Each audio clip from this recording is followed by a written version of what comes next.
Good morning, students. Welcome back to my class. In the last class, I discussed about the characters and outline classification of phylum Hemichordata. Hemi means half, chorda means string. इनके कुछ लक्षण chordata के जैसे होते हैं और कुछ लक्षण invertebrates के जैसे पाए जाते हैं. Means they are not so very well developed. आज हम हेमिकॉर्डेटा का डिटेल्ड क्लासिफिकेशन पढ़ेंगे. मैंने आपको पिछली क्लास में बताया था कि हेमिकॉर्डेट्स को दो क्लासेस में बांटा गया है. पहली क्लास है एंट्रोन्यूस्टा और दूसरी है टेरोब्रैंकिया. अब एंट्रोन्यूस्टा के लक्षण हम पढ़ते हैं. इनके कैरेक्टर्स के बारे में मैं आपको बताती हूँ. तो एंट्रोन्यूस्टा क्या होते हैं? जिनका मतलब है गट ब्रीदर. गट ब्रीदर मीन्स इनका प्रोबोसिस है स्पेशली डिज़ाइंड होता है और ये वहाँ से इनका श्वसन कार्य संपन्न होता है. इसमें लगभग 70 प्रकार की स्पीशीज़ पाई जाती हैं. Those who fall under Enteropneusta. इनको अकॉर्न वर्म भी कहते हैं क्योंकि इनकी जो प्रोबोसिस की शेप है वो एक टिपिकल शेप होगी. Proboscis means the anterior part of the animal. उसकी शेप इज़ टिपिकल, जिसके कारण कि उनको हम अकॉर्न वर्म्स कहते हैं. अभी हम जब इसकी आगे हम पढ़ेंगे तो इसकी प्रोबोसिस के बारे में डिटेल्स में बताऊंगी मैं आपको. अब ये कहाँ पाए जाते हैं? जो एंट्रोन्यूस्टा हैं या अकॉर्न वर्म हैं वो शैलो सी वाटर में पाए जाते हैं. शैलो सी वाटर से मतलब जहाँ पे कि पानी की अधिक गहराई नहीं होती. ज़्यादातर ये कैसे हैं? बरोइंग एनिमल्स हैं. बरोइंग मतलब जो रेतीली मिट्टी होती है, समुद्र का किनारा होता है, वहाँ पे ये मिट्टी में बरो या टनल या गड्ढा बनाकर रहते हैं. ये बहुत ही स्लगिश होते हैं. स्लगिश मतलब सुस्त होते हैं. इतने फुर्ती से ये गमन नहीं करते, बहुत सुस्त रहते हैं. ये means they are slow movers और जनरली ट्यूब लाइक स्ट्रक्चर्स बनाते हैं मिट्टी में और उसके अंदर ये रहते हैं. ये मिट्टी खाते हैं. मिट्टी खाने से ये मतलब नहीं है कि मिट्टी ही खा रहे हैं, परंतु मिट्टी में जो ऑर्गेनिक मटेरियल होता है वो उससे न्यूट्रिशन डिराइव करते हैं. अब कुछ एक तो फ्री लिविंग होते हैं, मतलब अकेले रहते हैं, और सीलियरी म्यूकस फीडर्स होते हैं. मीन्स इनके सीलिया की हेल्प से ये दूसरे एनिमल्स के म्यूकस पर फीड करते हैं. अब आप ये डायग्राम देखो. डायग्राम में इसमें ए बी सी डी और ई एंड एफ सेक्शंस दिखा रखे हैं. सबसे पहले ए वाला देखो. मैंने इसमें बताया कि इसकी हैबिटेट कैसी है. ये टनल या बरो बना के कम गहराई वाले पानी की जो मिट्टी होगी वहाँ पर ये पाए जाते हैं. तो सबसे पहले आप देखोगे यहाँ पे बेलेनोग्लोसस है. ए जो पार्ट बना है, बेलेनोग्लोसस सबसे लंबा वर्म लाइक एनिमल है. दूसरा बी वाला है सेकोग्लोसस, ठीक है, और सी है टाइकोडेरा.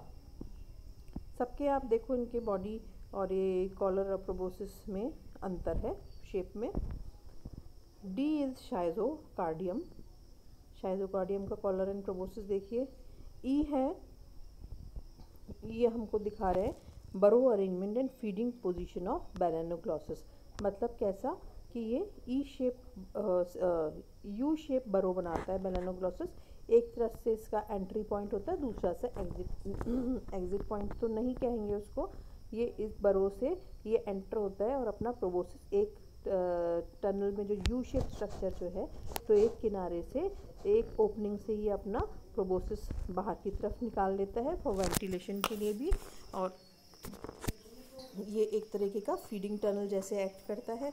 और दूसरा जो उसका पोस्टीरियर एंड दूसरे सिरे पर दूसरी ओपनिंग पर रहता है, जहाँ पे कि ये अपना फीकल कास्टिंग या फीकल मैटर को वहाँ एक्सटर्नल एनवायरनमेंट में छोड़ता रहता है.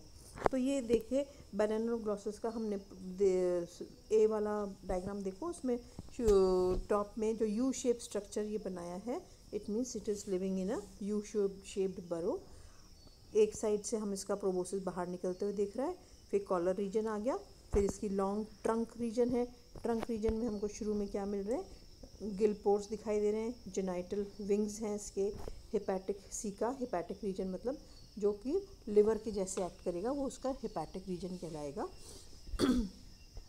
वहाँ पे हेपेटिक सीका दिखाई दे रहे हैं।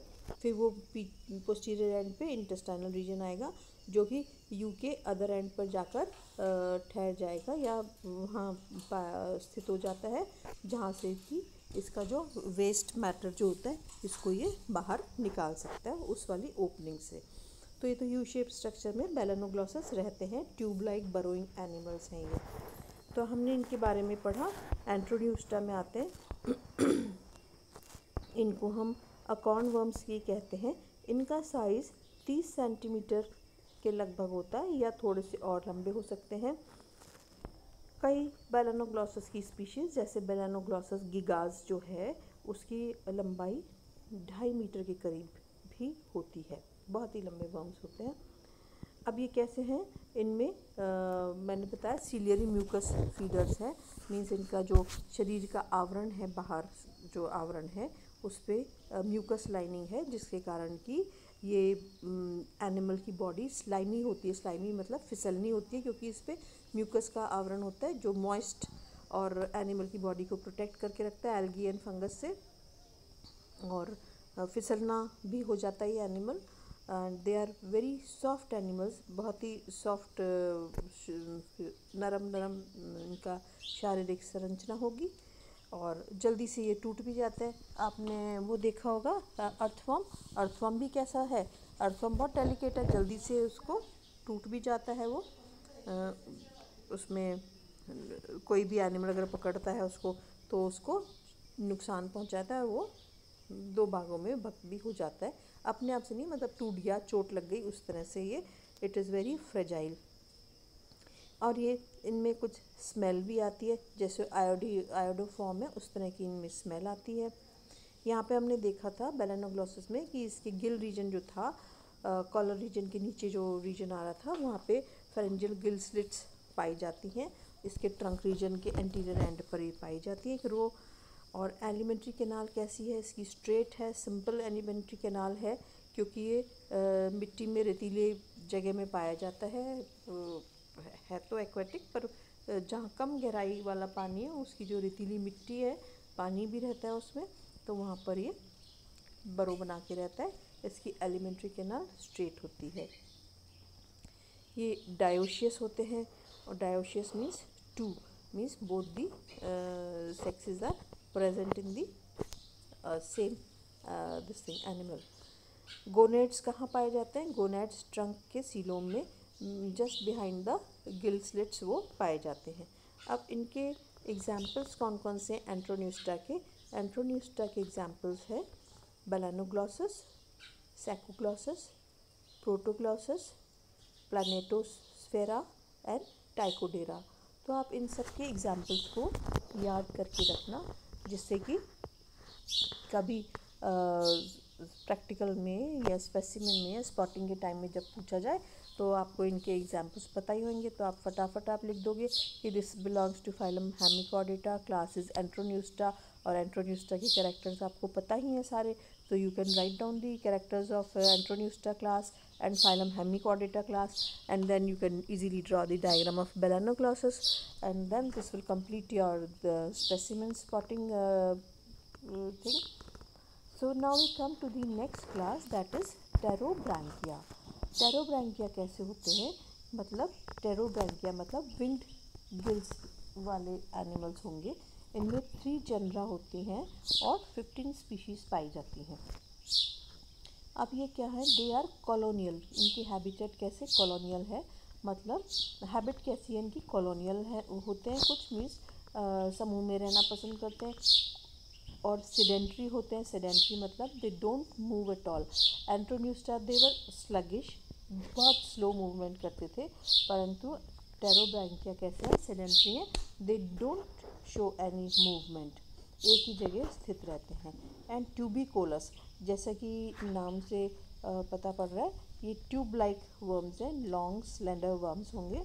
और ट्यूबुलर ज़िशियम में रहते हैं ये।